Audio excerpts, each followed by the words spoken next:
Y ahí estamos iniciando entonces.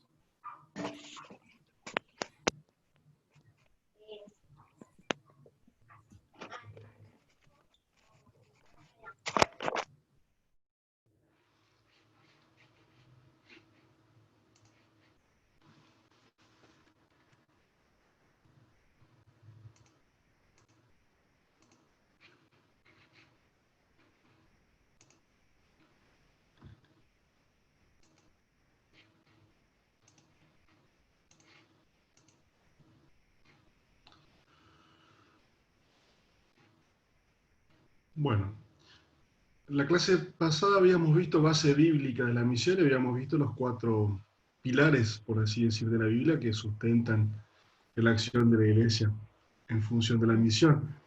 Y hoy vamos a ver cuál es el propósito de Dios por el cual Él lleva adelante su misión y a través del cual nos reveló su plan en la Biblia. Y después vamos a ver la parte 3 de este módulo 1, justamente de qué se trata este plan, el plan eterno de Dios. Primero vamos a analizar un poquito el propósito. Y acá siempre vemos cuando hay una misión, hay otros componentes que siempre con una misión van juntos. Cuando hablamos de misión en cualquier ámbito, siempre vemos que hay 2 palabras más que van asociadas a misión. Siempre una es visión y la otra es propósito. Cuando estas 3 palabras están claramente definidas, la misión toma envergadura. Por eso es importante siempre cuando se habla de misión, siempre vamos a ver, y ya lo vamos a ver asociado al otro concepto que es la visión. Y naturalmente, una vez que está la visión y la misión, surge el propósito, el sentido, para qué hacemos, para qué estamos, por qué lo hacemos, cuál es la intención, ¿no? Y entender el propósito de las cosas, el quid de la cuestión, naturalmente que nos da otra perspectiva, ¿no es cierto? Da otro sentido. Cuando buscamos el propósito de nuestra vida, buscamos el sentido de nuestra vida y naturalmente tiene que ver con lo que Dios quiere hacer en nosotros, ¿no es cierto? Y fíjense que cuando no éramos cristianos y uno habla con alguien que no es cristiano y la pregunta siempre vacía que queda sin responder es ¿cuál es el sentido de mi vida? ¿Cuál es el sentido? ¿Cuál es mi propósito?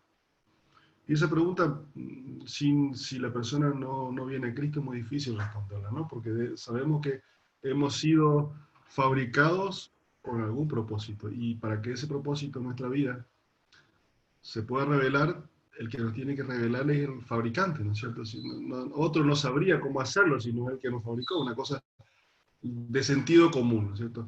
Pero vamos a ver un poquito entonces el propósito de Dios, por qué Dios encamina su plan y por qué encamina su misión. Y te contarnos al inicio de donde se da una situación muy particular al inicio de toda la historia, que es la primera rebelión. Pues, la Biblia misma la define de esta forma, ahí en los versículos que menciona.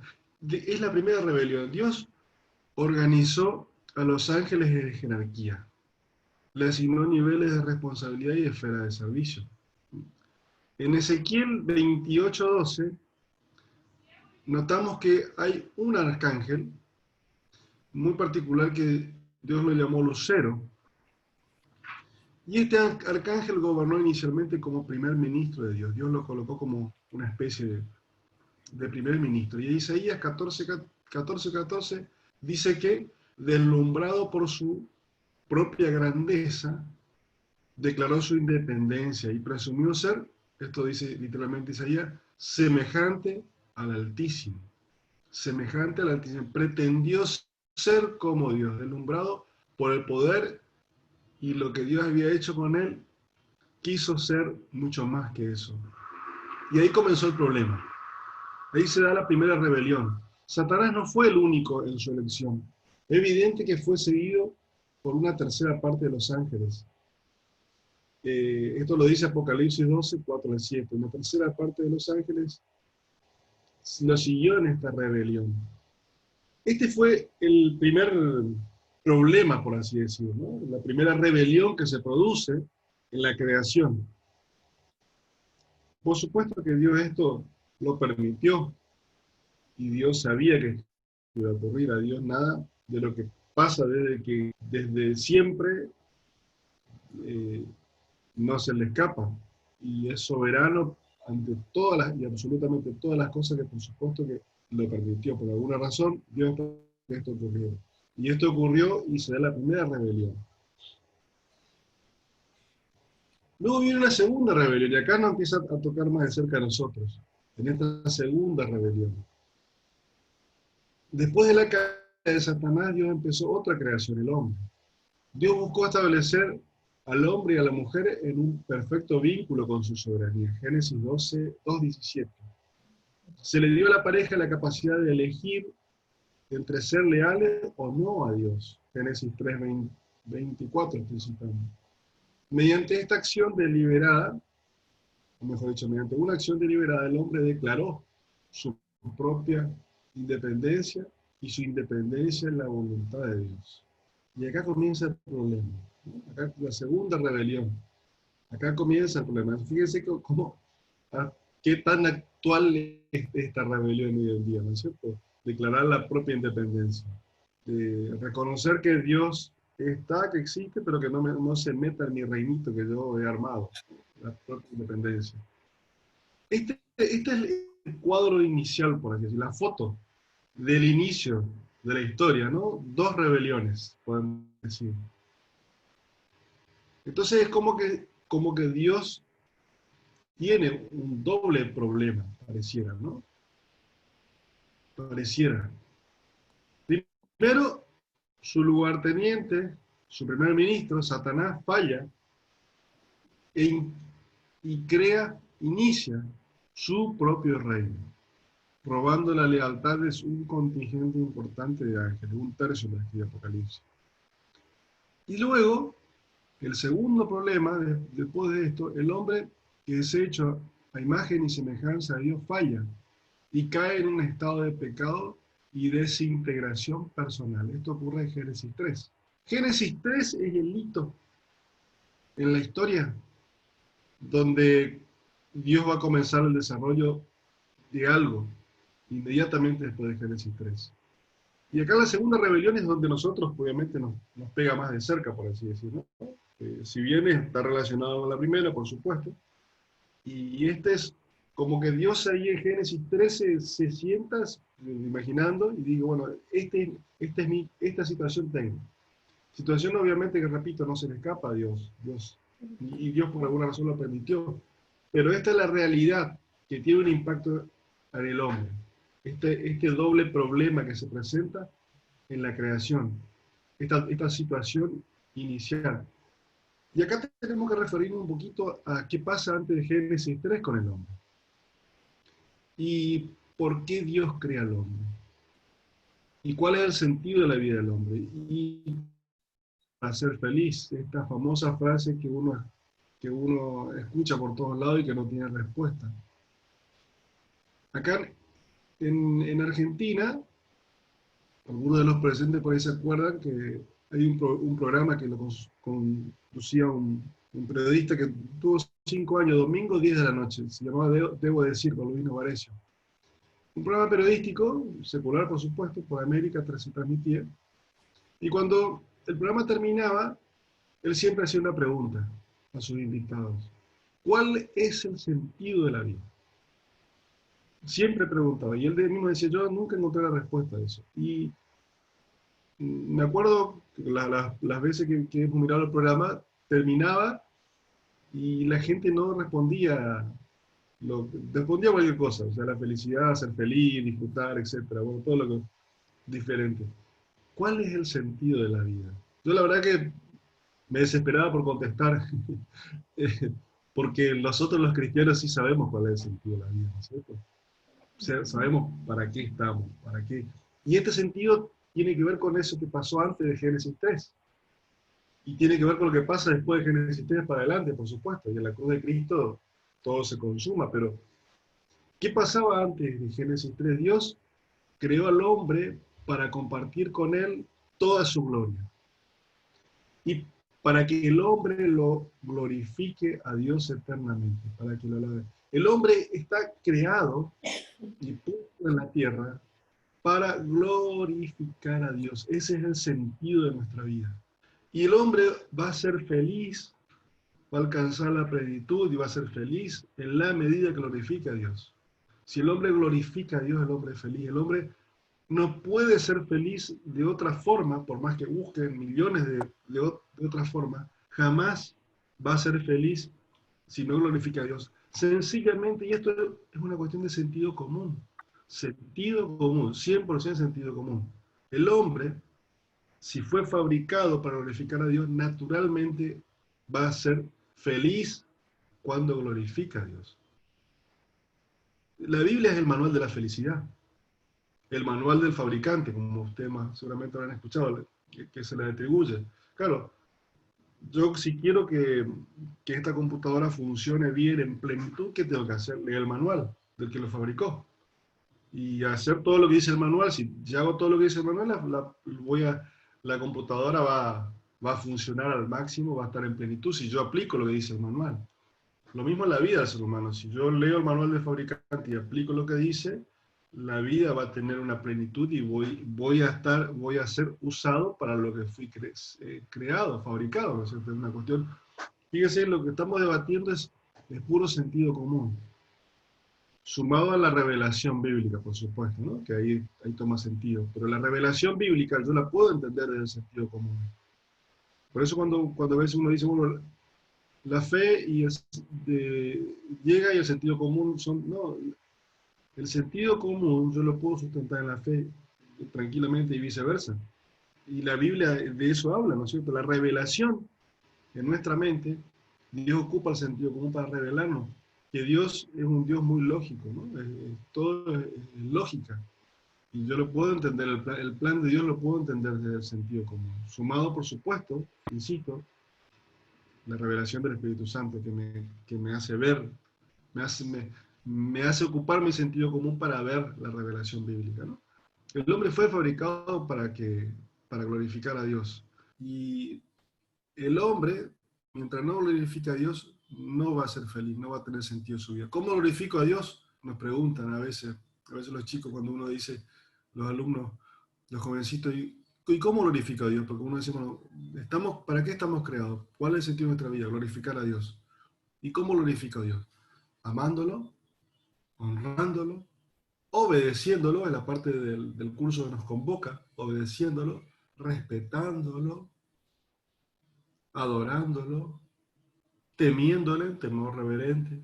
Todo eso que ustedes saben es la forma que glorifico a Dios. En definitiva, tener en mi mente las 24 horas al día las cosas de Dios. Mientras estoy trabajando en mi trabajo secular, yo tengo las cosas de Dios en mente. Las cosas de Dios en mente siempre me acompañan, porque yo todo tiempo mi anhelo es glorificar a Dios. Y ahí, mientras glorifico a Dios, mi vida comienza a tomar sentido. Ese era el fundamento por qué Dios puso a Adán y a Eva en el Edén y iba a compartir con él cara a cara, con el hombre, para que el hombre glorifique a Dios. El hombre no necesitaba más nada de lo que tenía ahí, y mucho menos de independencia. No necesitaba. La dependencia de Dios absoluta es lo que necesitaba y necesita el hombre. Y hoy en día sigue siendo exactamente igual que como eran atrás en el Edén. No necesitamos independencia, necesitamos dependencia absoluta de nuestro Creador. Y ahí todo se añade. Como bien dice Jesús, le decía a sus discípulos, buscar primero el reino de Dios y el resto de las cosas se van a añadir. Dependan de Dios y el resto de las cosas se van a añadir. La independencia que el hombre quiere para desenvolverse naturalmente surge de esa dependencia. Si yo cuanto más dependo de Dios, más independiente soy para moverme en el mundo. Pero la clave está en esa dependencia, en esa identidad en Cristo que ustedes conocen, ¿no es cierto? Bueno, eso es lo que pasaba a Génesis 3 para atrás. Dios crea al hombre en un escenario ideal para compartir con él su gloria, y que el hombre, dependiendo absolutamente de Dios en el Edén, sea feliz, sea pleno y tenga sentido su vida y viva eternamente. ¿Qué mejor escenario? Imposible, ¿no? Pero sabemos lo que ocurre. Sabemos lo que pasa al hombre. Cabeza dura, ocurre esto, lo ocurre. Y comienza una situación que se describe en Génesis 3. Ahora, ¿qué va a hacer Dios con esto? Con esta foto inicial que se describe ahí en Génesis 3. Esto es lo que comúnmente se denomina el escenario inicial. la foto inicial, el punto de partida de la implementación del plan de Dios al hombre. Si bien el plan de Dios comienza mucho antes, sabemos, en la creación, pero la implementación de las acciones que Dios va a hacer para volver a estar con el hombre como era antes de Génesis 3 comienza inmediatamente después de Génesis 3, después de la caída. Ahí comienza el desarrollo. Entonces, partimos de la base en lo que estábamos estudiando, analizando, de que tenemos esta foto o este escenario inicial con un doble problema aparente para Dios, donde tenemos la caída del hombre en Génesis 3 que comienza el desarrollo. Dios inicia entonces el desarrollo de su plan con el objeto de cumplir su propósito. ¿Y cuál es el propósito de Dios? Recuperar la totalidad de su reino mediante la destrucción de Satanás y su falso reino y volver a estar con el hombre como estaba antes de la caída. Dios, fíjese todo lo que va a hacer Dios de Génesis 3 para adelante para poder volver a estar con el hombre personalmente, cara a cara, para que el hombre lo glorifique eternamente, como era antes de Génesis 3. Dios comienza ahí todo un desarrollo, ¿no? Que inmediatamente. Para cumplir entonces este propósito, el propósito de Dios, por el cual lleva adelante su plan, por el cual está llevando adelante su plan, por el cual Jesús vino, por el cual la iglesia hoy existe y por el cual nosotros estamos con una responsabilidad determinada como iglesia latinoamericana en participar en el cumplimiento del propósito de Dios. Entonces, ¿Qué aprendiste? acá va a comenzar. Para levantar un poquito la ventana. Ah, ¿ya están haciendo algo o no? Están en el polideportivo. Ah, se metieron en el...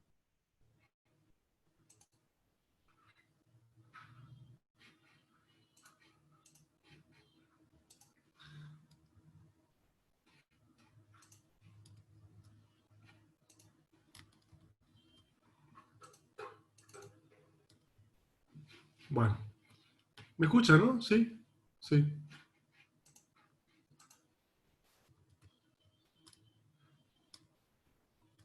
Bueno, entonces, acá vemos que con la definición del propósito que Dios tiene, Dios va a comenzar entonces el desarrollo de un plan para poder volver a estar con el hombre como estaba antes de Génesis 3. Donde, como sabemos, este plan que vamos a comenzar a desarrollar ahora, vemos que hay un punto central que ustedes saben, que es la cruz de Cristo, donde el plan se efectiviza, se consuma, y ahí se consigue, mejor dicho, el objetivo que Dios tiene, ¿no es cierto? Que se consuma con la crucifixión y la resurrección de Cristo. Veamos que vamos a analizar un poquito ahora el plan de Dios para el hombre. Y decíamos en la clase pasada que si yo pudiera resumir la Biblia,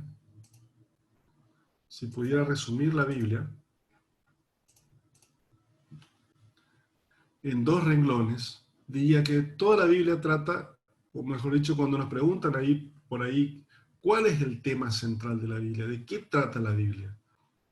La Biblia trata de un tema central, que es el plan de Dios para el hombre, con el objeto de rescatarlo de la condenación eterna a través de Jesucristo. La Biblia, el tema central de la Biblia es el plan de Dios para el hombre, con el objeto de rescatar al hombre de la condenación eterna, que ya la tiene, a través de Jesucristo. Y entonces en la cruz de Cristo se consuma este plan, se efectiviza, ¿no? Y ahí sigue una segunda etapa que la que conocemos. Vamos a ver un poquito entonces el detalle del plan. Yo antes de comenzar el desarrollo del plan me voy a referir a un tema para poder ubicar estos conceptos que venimos hablando, que es la visión. La visión. La visión, esta es una plaquita que está un poquito fuera del tema, pero salgo un poquito del tema para poder explicar esto y ahí sigo con el desarrollo del plan. Nada más que quiero enfatizar esto acá en lo que es la visión y la misión. ¿Qué es la visión? La visión es imagen de futuro a la cual se desea llegar. Y la misión es lo que voy a hacer todos los días para alcanzar la visión. ¿Por qué explico un poquito esto? Porque yo para entender la misión tengo que entender la visión. Sin visión no hay misión. Lo que empuja la misión es la visión. Siempre la visión es no digo la más importante, pero es la punta de lanza. Como ahí está, es la punta. Yo configuro una visión y detrás de eso sale una misión, y con la misión y visión queda plasmado a propósito, ¿no es cierto? Bueno, y fíjense que por eso se habla de plan. Pablo mismo, Pablo, el que más ocupó, entre otros, en la Biblia, es plan, cuando dice el plan del misterio escondido, que ha sido escondido, valga la redundancia, por mucho tiempo y ahora fue revelado a la iglesia. Lo explica Pablo, ¿no? En la carta de Efesios. Y ahí yo tengo que tener en claro qué es la visión para poder entender la misión. Entonces, repito, visión es imagen o sueño a futuro a la cual uno desea llegar. Una vez que tengo en claro eso, a dónde voy, ahora sí se configura la misión. Estos son conceptos muy, muy utilizados en el mundo organizacional, en el mundo del liderazgo. Claramente la visión... la visión es lo que da cuerpo al liderazgo. O sea, es imposible liderar sin visión, porque liderazgo, el buen sentido de la palabra, significa conducir, no mandar. El liderazgo conduce, y mientras voy conduciendo, depende de la envergadura de mi liderazgo, voy sirviendo, ¿no es cierto? O sea, el objetivo del liderazgo es conducir y servir mientras voy conduciendo. O sea, y ahí voy llegando al liderazgo de servicio, que el liderazgo de más altura. Pero me quiero ir del tema, sino que me focalizo entonces en lo que es la visión. O sea, ¿por qué la visión es la envergadura del liderazgo? Porque si yo no tengo dónde conducir, ¿cómo voy a conducir? Yo tengo que tener claridad dónde voy para poder conducir. Es imposible conducir si no sé dónde voy. Bueno, una vez que sé dónde voy, a dónde estoy yendo, la misión entonces es lo que voy a hacer todos los días para cumplir el propósito y alcanzar la visión. ¿Se entiende entonces? Y esto, una vez que tengo la visión y la misión, ahora va a surgir otro elemento de la gestión, que es el plan estratégico. El plan estratégico es la hoja de ruta que me indica cómo voy desde mi escenario inicial al lugar donde quiero llegar, que es la visión. Una vez que tengo dónde estoy y dónde voy, se configura mejor dicho, tengo que elaborar una herramienta estratégica de gestión que se llama plan estratégico. El plan estratégico me va a indicar cómo hago para ir de dónde estoy a dónde voy. Y bueno, y ahí aparecen, el plan estratégico es la sumatoria de objetivos, metas, tareas, actividades, planes operativos que me configuran esta herramienta de gestión para apuntalarme el desarrollo de mi liderazgo y el camino que voy haciendo desde dónde estoy hasta dónde voy. Eso entonces va a configurar la misión. Bueno, esta aclaración un poquito para ubicarnos. Estos son términos obviamente humanos, ¿no? de otra cuestión, pero nos clarifica un poquito para poder entender, o mejor dicho a mí, para poder explicarle a ustedes lo que pretendo explicarle ahora que viene con la visión.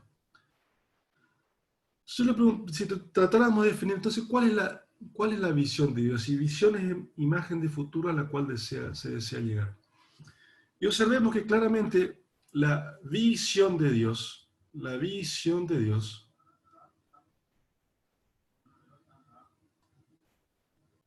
que será inicial, ¿sabemos cuál es? Acabamos de mencionar, la foto inicial. ¿A dónde Dios quiere llevarnos? ¿Cómo Dios se imagina ese futuro al final de la historia de que va a volver a estar con el hombre? Y esto claramente está en Apocalipsis 21 y 22. Apocalipsis 21 y 22 expresa ese escenario futuro al cual Dios quiere en el cual Dios quiere estar con el hombre. Al final de la historia. Así termina la Biblia. La Biblia termina la historia expresando cómo Dios se propone a través del plan que está llevando adelante. Ahora vamos a compartir este pasaje. Vamos a ver que Dios ahí está viviendo cara a cara con el hombre nuevamente en la tierra, con un cielo nuevo y tierra nueva, pero ahora Dios como era en Edén, claro, no es lo mismo que en Edén. Cambia el escenario, cambiaron muchas cosas en el medio, pero ese es el escenario que Dios vuelve y dice, bueno, Génesis 3, voy a hacer todo lo que voy a hacer para volver a estar como estaba antes en el Edén. O sea, lo que Dios pretende es volver a estar cara a cara y que el hombre lo glorifique eternamente, como era el propósito inicial. O sea, que lo que Dios va a hacer es sencillamente hacer lo que hizo al principio. O sea, va a hacer todo esto. Ahora, ¿por qué ustedes dirán, por qué tan complicado se hizo todo? Bueno, ahora vamos a ver un poquito eso también. Obviamente que esta visión, acá, esto es importante, esto es clave entender, que esta visión que Dios define para estar con el hombre cara a cara en Apocalipsis 21 y 22, este escenario final, imaginado al futuro, al cual queremos llegar, al cual yo inclusive estoy haciendo, poniendo, Dios no lo pensó como un plan estratégico. El plan estratégico es una herramienta humana. Yo estoy tratando para explicarnos cómo meto el plan estratégico a la Biblia. De hecho, como decía, Pablo dice que la Biblia es un plan, el plan. Y la Biblia es el plan estratégico de Dios para volver a estar con el hombre, ¿no es cierto? Ahora, Dios, ese escenario que lo pinta en Apocalipsis 21 y 22, volver a estar con el hombre, Él lo va a adelantar.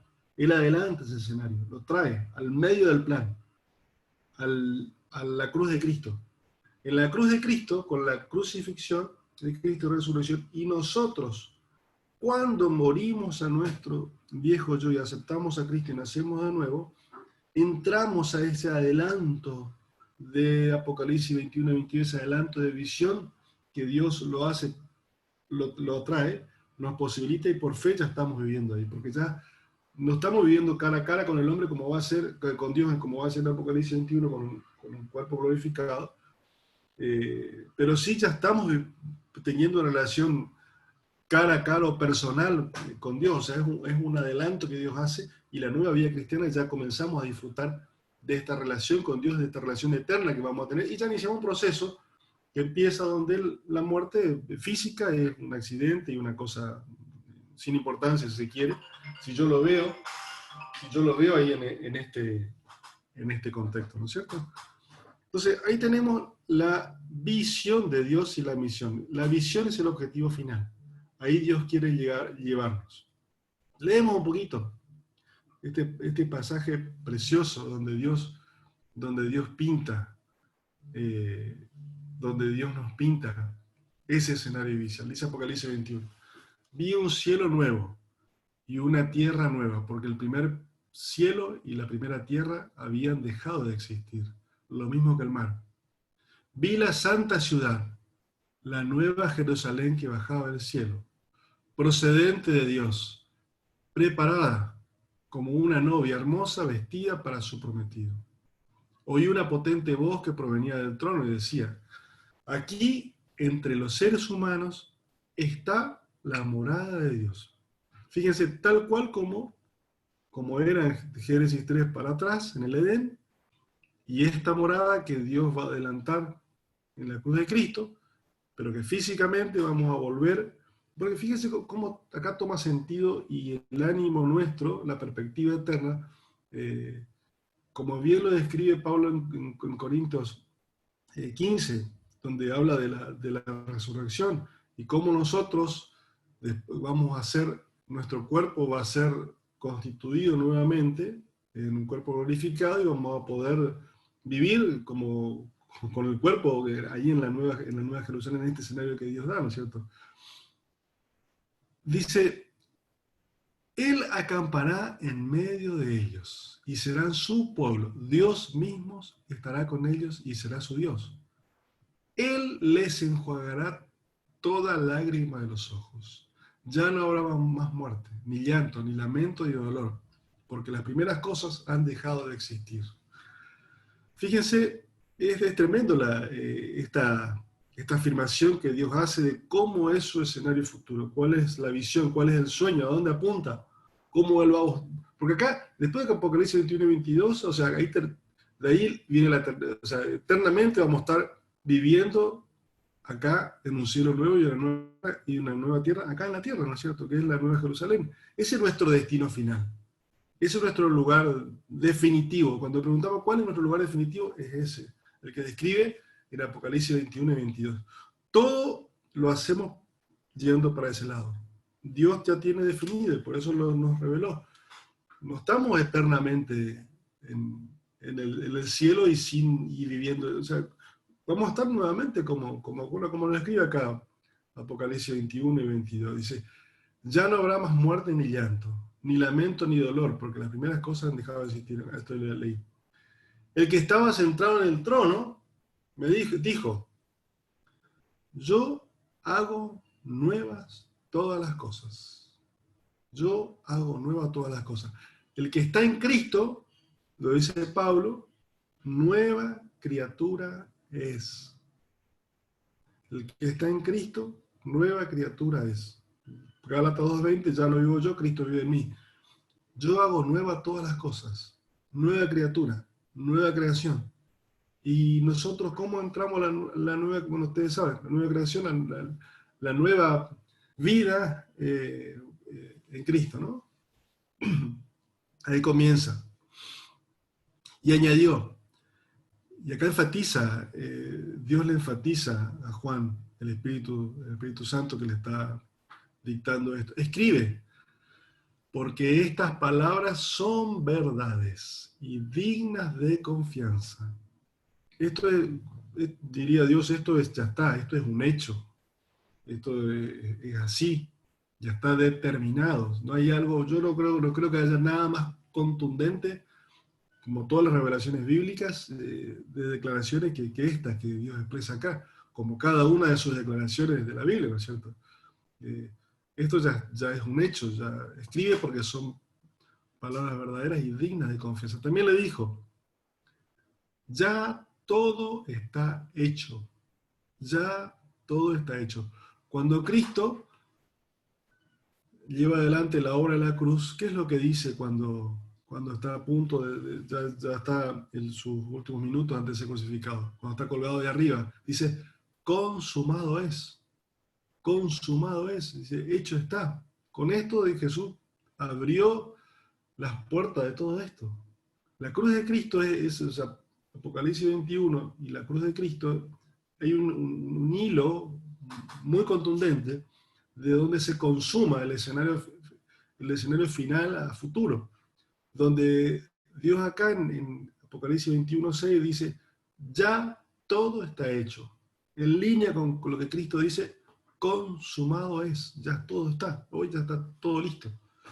Lo único que a nosotros nos queda es entender la revelación inspirada por el Espíritu Santo y que Dios nos ayude a concientizarnos de esta realidad y todo se encamina hacia eso, todo definido. Y fíjense cómo cuando yo pongo el foco, mi mente en esto, cuando yo sé que esto es contundente y voy definitivamente hacia ese lugar, todas las demás cosas toman una perspectiva totalmente distinta. Piensen nomás el contexto que estamos viviendo con la pandemia.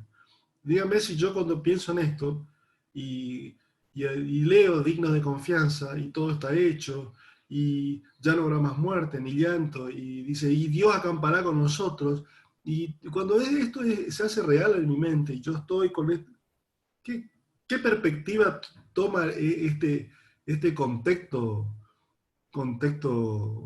natural que estamos viviendo, contexto de pandemia? Fíjense como cualquier otra perspectiva de la vida que podemos tomar. Cuando hablamos de todo lo que se vive alrededor, bueno, acá está, me parece, el foco que nos da una dimensión totalmente distinta a cualquier perspectiva de vida que pueda tener en cualquier rincón, de cualquier ámbito, de cualquier índole, cambia radicalmente, ¿no es cierto? Yo soy el alfa y el omega, el principio y el fin. Al que tenga sed, le daré de beber gratuitamente de la fuente de agua de vida. Y fíjense, hermanos, qué importante esto es, le daré de beber la fuente de agua de vida. Y esto nos cae a nosotros como iglesia de Latinoamérica. Ya en el capítulo 2 vamos a hablar de nuestra responsabilidad, nuestra oportunidad. Nos cae como un peso, en el buen sentido, ¿no? Un peso agradable. Más que nada un peso sería una concientización. Fuente, agua de vida. Nosotros, la iglesia, es el canal, es la transmisora de esa fuente de agua de vida. Cuando dice, a ti te daré, cuando está hablando de su iglesia, la llave del reino, cuando Dios da la llave del reino a su iglesia, está dando esto, la fuente, o sea, no la fuente, sino el canal la canilla para abrir la fuente del agua de vida la tiene la iglesia. La gente que no conoce a Cristo, por eso la importancia del rol nuestro y de en esta misión que estamos hablando y de esta visión, cuál es el rol que tenemos como iglesia, porque el canal de fuente de agua de vida para los que no conocen a Cristo la tenemos nosotros. Dios se le ocurrió que fuese así, no son los ángeles que van a abrir, es la iglesia, somos vos y yo, los cristianos, que somos ese canal de fuente de agua de vida. El que salga vencedor heredará todo esto. Y fíjense cómo termina esta parte, que es el versículo 7. Yo seré su Dios y él será mi hijo. ¿Cómo? Como era antes de Génesis 3. O sea, la misma, una situación parecida. Sigo con Apocalipsis 22, porque es fantástico. Es todo lo que...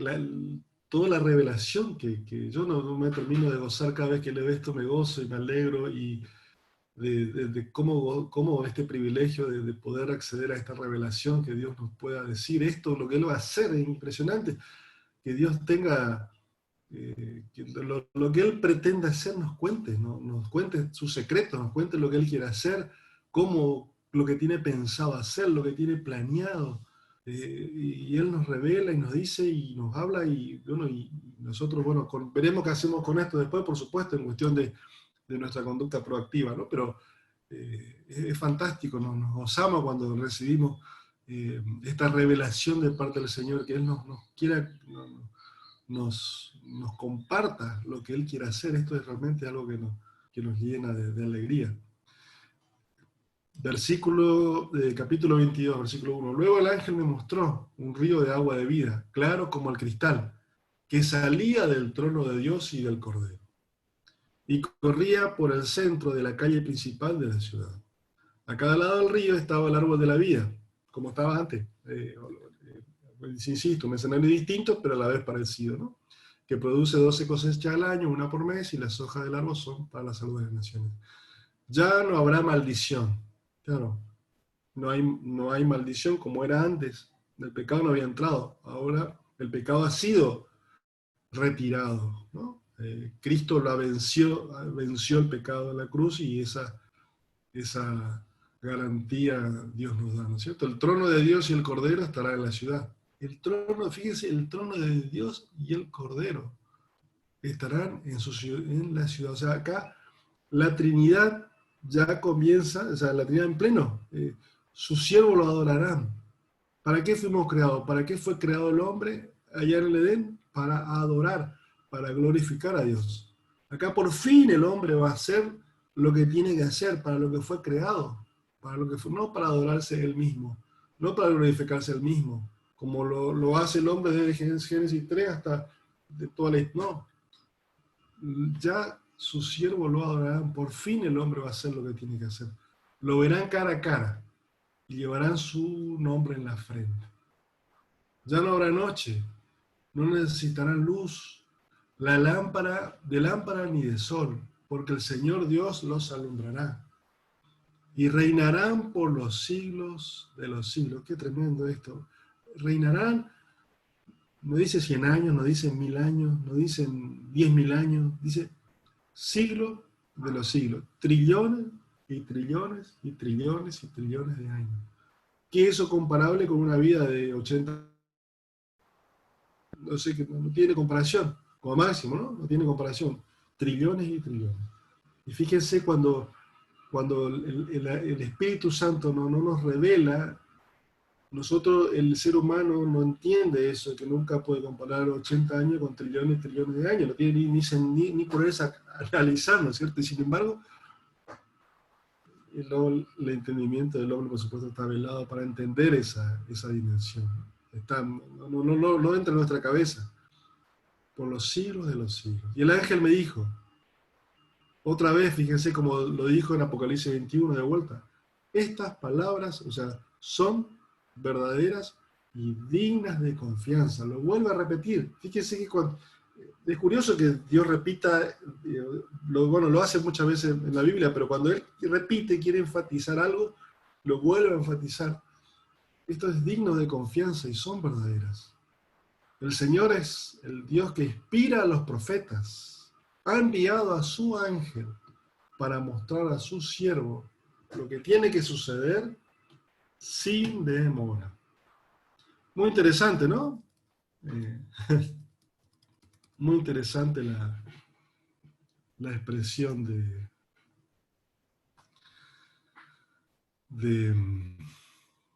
de Apocalipsis 21, Apocalipsis 22. Bueno, ese es el escenario, hermanos, que Dios nos está llevando, ¿no? El escenario del cual Dios nos está guiando.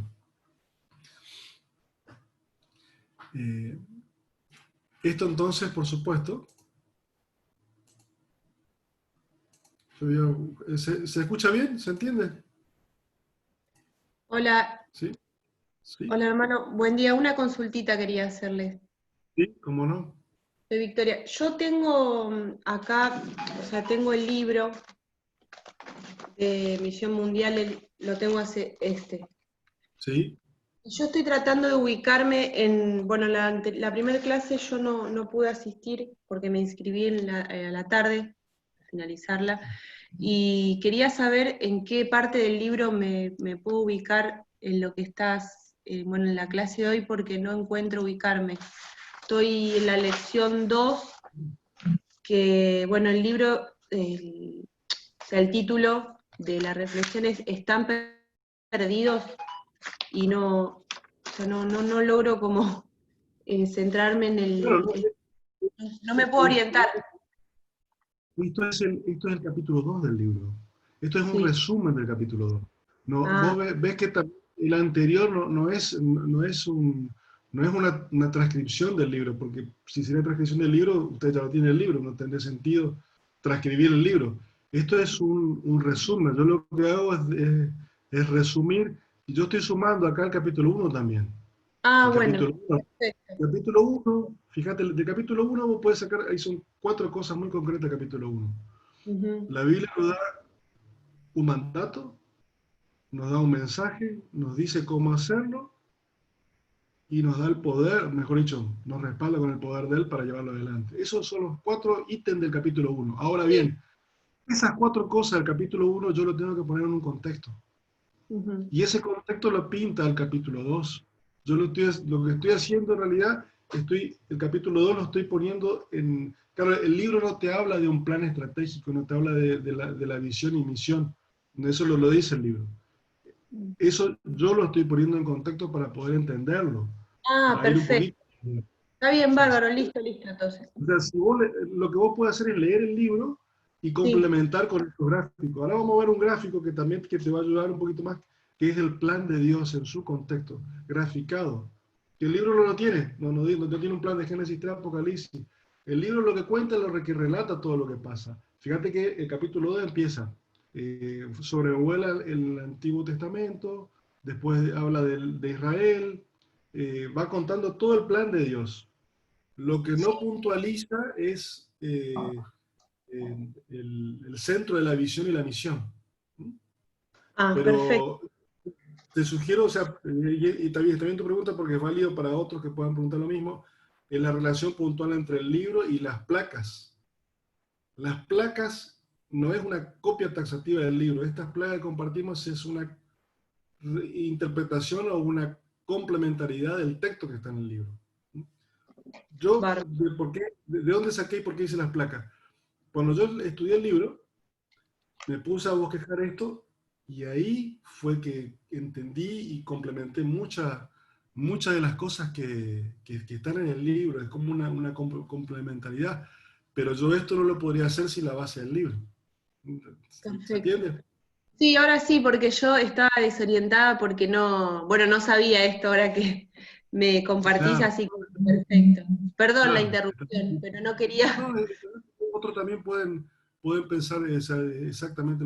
Fíjate que ahora va a venir el capítulo 4, por ejemplo, el capítulo Ujú.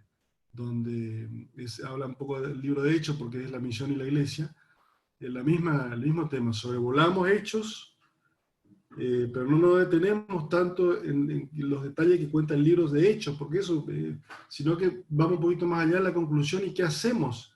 O por ejemplo, cuando hablemos de la oportunidad, el libro habla de la oportunidad, habla de la respuesta, de la responsabilidad de Israel, y nosotros, nuestro contexto de hoy es un poco distinto a lo que Jonathan mismo lo dice cuando nos estuvo visitando. Esto fue la oportunidad de Latinoamérica hoy es distinta que hace 30 años. Latinoamérica hoy tiene más responsabilidad porque tiene más cristianos, es un contexto distinto. Hace 30 años que Latinoamérica es bendecida por el Evangelio, o sea, entonces la oportunidad, bueno, son todas cosas que se van, en definitiva, las placas que encontramos siempre son un complemento a la lectura del libro, ¿no es cierto? ¿Está? Bárbaro. Bueno, muchas gracias. Seguimos. Vamos a ver entonces la misión. Fíjese que la misión entonces, la misión es una consecuencia de la visión, como dijimos, ¿no? La misión es una consecuencia de la visión. La misión es lo que voy a hacer todos los días para alcanzar la visión. La misión de Dios redime. ¿La misión de Dios cuál es? ¿Cuál es? Redimir al hombre y restablecer su reino en la tierra. Lo que Dios va a hacer, el objetivo con el cual Dios se comenzó el desarrollo de su plan. Redimir al hombre de la condenación eterna y restablecer el doble problema, el doble propósito que tenía al principio, restablecer su reino y redimir al hombre de la condenación eterna. La misión de Génesis 1 y 2 describe la situación de este escenario ideal que les hablaba. El capítulo 3 relata, bueno, como saben, la caída y predice las trágicas consecuencias. Bueno, después viene el 11, la Torre de Babel, y el 12, el capítulo 12, ahí, como ustedes saben, Dios encamina la estrategia definitiva que es el llamamiento de Abraham. Cuando Dios llama a Abraham, Dios encamina la estrategia definitiva. Y acá voy cerrando esto con el llamamiento de Abraham, capítulo 12, Génesis 12. Porque la clase que viene vamos a estudiar responsabilidad, oportunidad y respuesta de Israel, que todo eso comienza con el capítulo 12 de Génesis, el llamamiento de Abraham. Y vamos a ver que la gran comisión, el último gran mandato que Jesús comisiona a sus discípulos en Mateo 28, va en línea con lo que Dios llama a Abraham en Génesis 12. Hay una relación. La gran comisión no comenzó con Mateo 28, en realidad, o sea, empieza con el envío de Jesucristo, por supuesto, pero cuando la primera intervención del hombre en la gran comisión se da con Génesis 12, con el llamado de Dios a Abraham. Bueno, eso lo vamos a ver a partir de la clase que viene. Ahí quedamos en Génesis 12. Y ahí viene lo que está acá, el bosquejo del plan. Esto es el plan de Dios para el hombre. Fíjense, analicemos un poquito rápidamente. Tenemos por un lado Génesis 3, la caída. El punto 1 es donde se produce la caída. Y ahí Dios comienza el desarrollo del plan. El desarrollo viene Génesis 12 comienza la estrategia definitiva.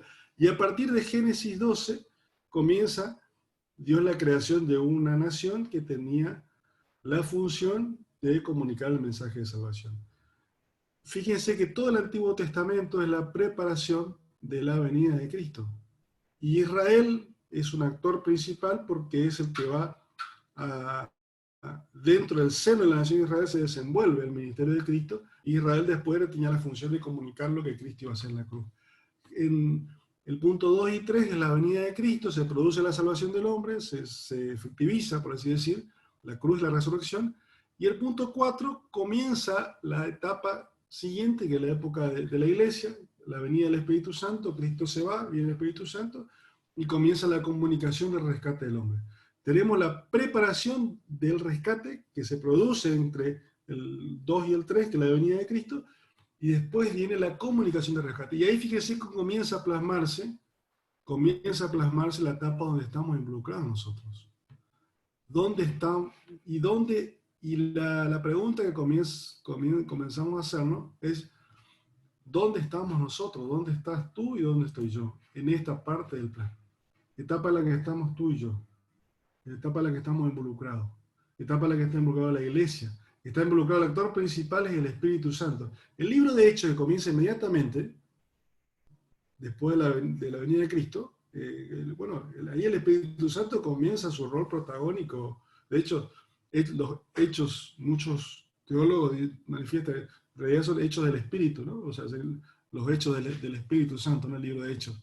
El Espíritu Santo ahí comienza su protagonismo y el desarrollo y a tener el timón de lo que hoy está haciendo Dios en la tierra, en Latinoamérica.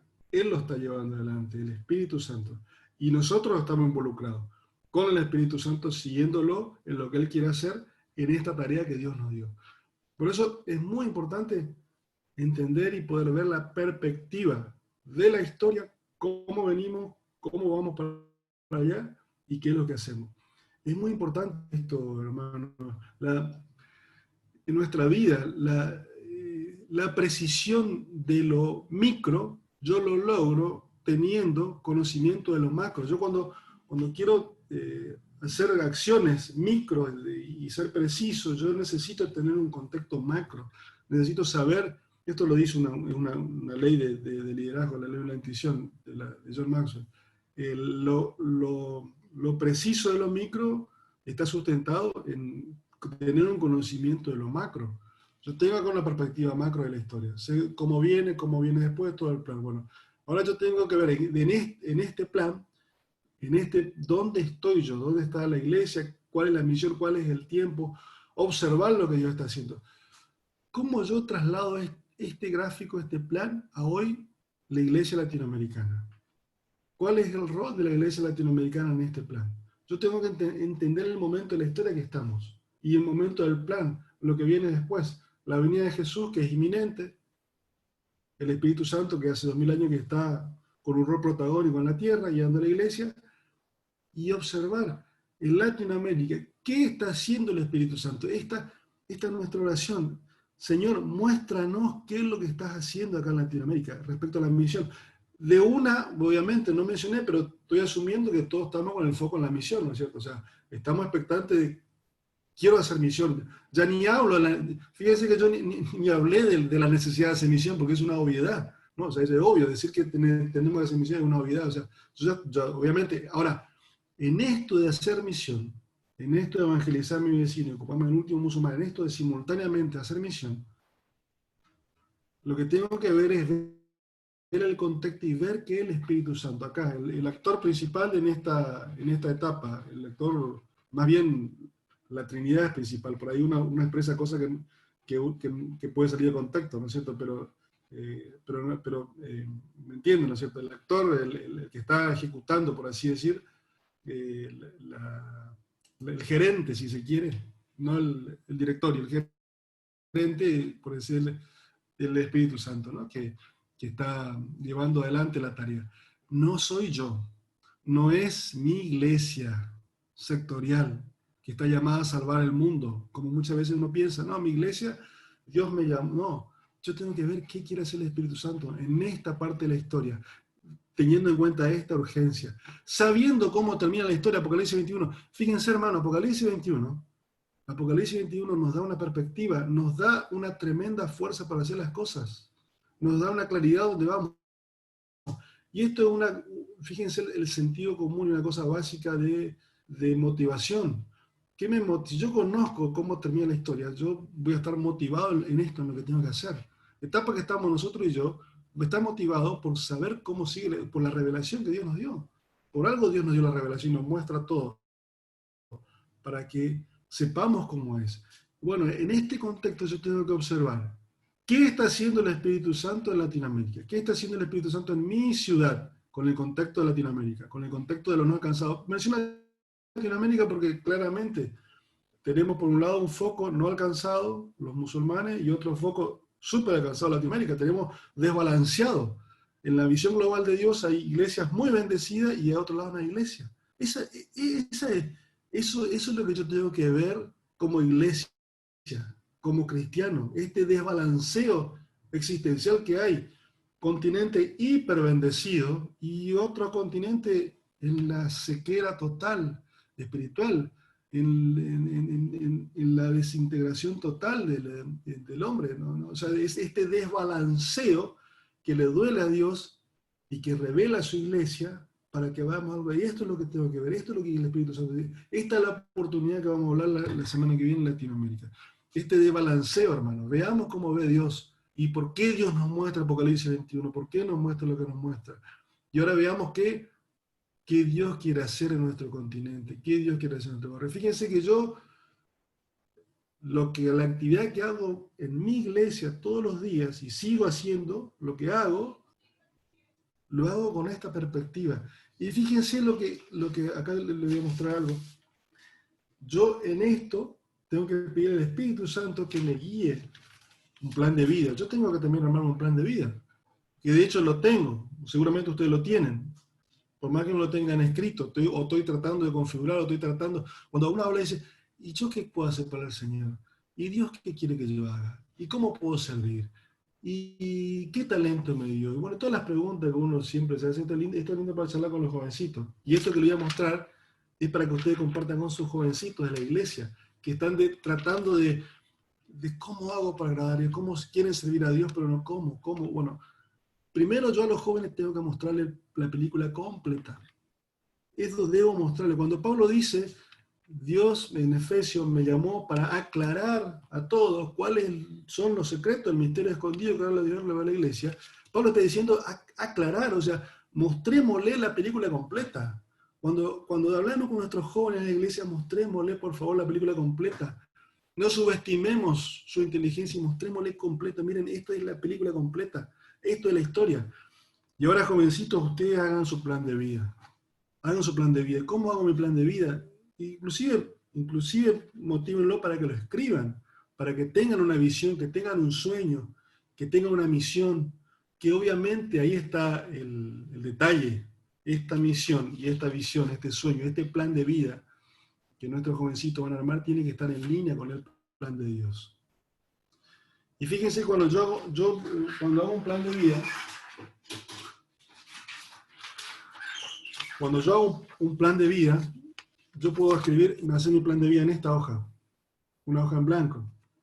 Voy a poner mi cámara aquí. Una hoja en blanco que no tiene referencia, ¿no es cierto? Yo acá puedo escribir una hoja independiente, una hoja que no depende, no tiene perspectiva. O sea, escribo lo que quiero. Y muchas veces uno hace, inclusive los cristianos hacemos así. Mi plan es esto. Yo quiero hacer esto. Y es mi sueño, es mi plan. Pero fíjense, hermanos, cómo cambia radicalmente cuando yo el plan de vida lo hago. Esto es una hoja de calcar. Entonces se llega a percibir. Pero yo cuando mi plan de vida lo hago con el plan de Dios detrás. ¿Se llega a percibir? Sí. Yo tengo el plan de Dios detrás. Y ahora mi plan de vida yo lo escribo acá en esta hoja de calcar, pero lo pongo acá detrás. Y ahora sí yo escribo en mi hoja de calcar mi plan de vida, mi propósito, mi sueño, la misión que tengo, la visión que tengo, acá en esta hoja de calcar, con la perspectiva del plan de vida detrás. Esto es fundamental, esto, hermanos, por favor, les ruego, esto es para nuestros jóvenes, expliquémosles así que configuren su proyecto de vida, no así. Porque si yo quiero poner así, fíjense, pongo el plan de Dios y pongo mi proyecto encima, ¿cómo queda? No tengo orientación, no tengo perspectiva, no sé para dónde voy. Y termino haciendo un plan, un sueño, una visión que no tiene en cuenta lo que pasa a Dios. Y me doy cuenta mucho tiempo después de haber tomado recorridos que quizás no tiene sentido. Ahora les voy a mostrar un avance que clarifica un poquito más esto también. ¿Se entiende? No sé si se entiende, pero por favor esto, nuestros jóvenes, nuestros jovencitos, miren, los jovencitos están ahí esperando que le indiquemos cuál es el camino. Esa es la función, como pastores, como padres, como líderes. Mostrémosle cuál ellos tienen toda la capacidad en potencial, pero están esperando el camino. Y obviamente que si no les mostramos el camino, van a tomar un camino que ellos consideran un camino errado. Y cuánto más no nos cristianos ni hablar. Pero a nuestros jovencitos, insisto, un plan de vida, háganlo en una hoja de calcar con la perspectiva. Y ahí fíjense que yo para poder escribir en la hoja de calcar mi plan de vida con una perspectiva del plan de Dios, yo por supuesto que tengo que tener esto, conocer, yo tengo que explicarle cómo es el plan de Dios, cómo termina la historia, cuál es la película completa, qué significa Apocalipsis 21, qué significa Apocalipsis 22, obviamente el centro de la cruz de Cristo, eso ya creo que no se cansa de ser redundante, ¿no? Pero expliquémosle el problema completo. La situación completa. Esto le va a dar otro ánimo, le va a dar otra perspectiva.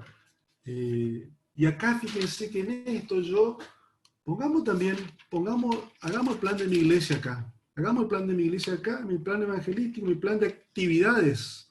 Mi plan de actividades de iglesia, hagámoslo el plan de acá, con la perspectiva detrás.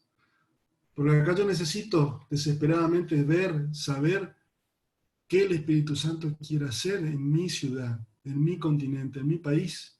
Y yo tengo o debería sumarme, me tengo que sumar a lo que el Espíritu Santo quiere hacer. Él quiere hacer y observar, y en función de eso voy haciendo. No hago acá, hermano, no hagamos el plan de mi iglesia, no lo hagamos en un papel en blanco, ignorando, con el argumento acá que Dios me plantó acá, Dios por alguna razón me puso acá, yo no tengo nada que ver con este desbalanceo que acá conocemos, los musulmanes no conocen nada, no sé, esto es hacer el plan nuestro acá, no hagamos acá, hagamos en esto. Hagamos un papel de calcar con el plan de Dios detrás, observando lo que el Espíritu Santo quiere hacer. Y naturalmente el Espíritu Santo que nos va a inquietar y nos va a decir, hey iglesia, Latinoamérica, despiértense, no se dan cuenta que allá hay 2.000 millones de personas que nunca han escuchado de Jesucristo. Y acá ustedes tienen por cada pueblito de 30.000 habitantes, tienen 40 iglesias y 10 radios cristianas. El Espíritu Santo diría, hey, despiértense, estén atentos a la revelación y actúen en consecuencia. Ese es el llamado que creo que Dios está haciendo, hermanos, a Latinoamérica, en función. Ya no quiero ya vamos a charlar los dos viernes que vienen de esto, de la oportunidad que tenemos como continente, como iglesia. Disculpen si por ahí me apasiona un poco más de la cuenta, pero bueno, cuando el Espíritu Santo nos habla, nos inquieta, uno no puede dejar de compartir lo que el Espíritu Santo pone en el corazón, ¿no es cierto? Esto entonces, volviendo al tema, es el plan de Dios. El plan de Dios para el hombre, el plan de Dios para nuestra vida. La etapa. Miren, yo me hace acordar porque tenía acá mi protector de pantalla. Yo tenía, ahora lo cambié cuando cambié el Windows. Tenía protector de pantalla, lo había puesto Apocalipsis 21. Una imagen de la Nueva Jerusalén. Bueno, en internet hay muchas de estas imágenes. Porque era como decir, bueno, yo todos los días me siento a trabajar y tengo como una perspectiva del mar de cristal. Yo le había puesto la frase, la perspectiva del mar de cristal. O sea, yo hago mi vida, trabajo todos los días con la perspectiva, como fondo de pantalla, el mar de cristal. Esa era la palabra. Pongamos como fondo de pantalla de nuestra vida el mar de cristal. Apocalipsis 21, Apocalipsis 22. Esa es nuestra perspectiva. No me malinterprete, obviamente que muchos me pueden decir, no, pero Cristo, la cruz de Cristo es la perspectiva. Sí, claro que sí, la cruz de Cristo es el centro y lo que da sentido, pero ¿a dónde vamos para hacer lo que tenemos que hacer? Tengamos claridad del mar de cristal. Yo sumo la perspectiva del mar de cristal y la resurrección de Cristo. Esto de la estrategia inicial, lo que tengo que hacer, yo tengo que apoyar en la resurrección de Jesucristo como centro. Lo que da sentido a mi función de testigo es la resurrección de Jesucristo. La resurrección de Jesucristo es lo que da sentido a mi función de testigo. Y le sumo el poder del Espíritu Santo. Y con la perspectiva del mar de cristal detrás. Ahí yo tengo un combo que no me puede sacar de foco de mi día a día.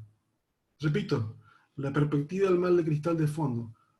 La resurrección de Jesucristo que configura mi rol de testigo diario y el poder del Espíritu Santo, esos son los componentes. Insisto, hermano, y esto comuniquémosle a nuestros jovencitos que están tratando de armar sus sueños, sus planes, que puedan caminar por las cosas de Dios, por supuesto, con la perspectiva.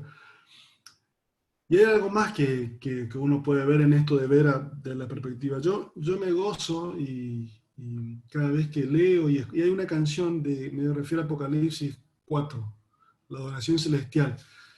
Fíjense ese escenario, Apocalipsis 4, la oración celestial, es una ventanita que Dios nos abre del futuro y nos deja mirar para que nos gocemos, para que veamos cómo va a ser. Cuando uno dice, ¿y en el cielo cómo va a ser? Antes que venga la Nueva Jerusalén, y bueno, ¿y cómo va a ser en el cielo? Cuando estemos en el cielo, ¿cómo va a ser? Está bien, no me lo interprete. La Nueva Jerusalén es una continuidad del cielo, por supuesto, ¿no? Que cambia. ¿Cómo va a ser cuando estemos?